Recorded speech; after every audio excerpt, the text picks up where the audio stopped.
Hi అండి, అందరికీ నమస్కారం. Welcome back to my channel. ఇది రేషన్ కార్డు ఉన్నటువంటి వారికి ఒక శుభవార్తగా మనం చెప్పుకోవచ్చు. మన ఛానల్ని లైక్ చేసి సబ్స్క్రైబ్ చేయండి.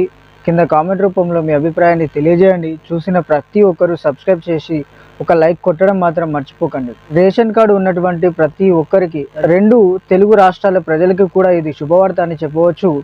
కేంద్ర సర్కార్ ఒక అద్భుతమైనటువంటి గుడ్ న్యూస్ తెలియజేయడం అనేది జరిగింది.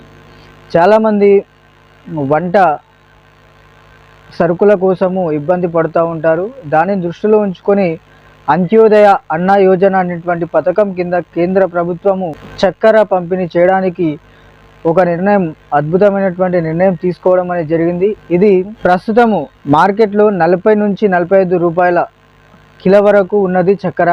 అయితే రేషన్ షాపులో మాత్రము ఇది 13 రూపాయల నరకు మాత్రమే దొరకడం అనేది జరుగుతుంది.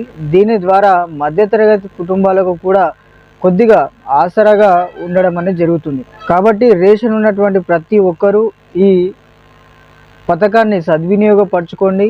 ఈ వచ్చే నెల నుంచే ఈ పథకం అమలులోకి రావడం అనేది జరుగుతుంది.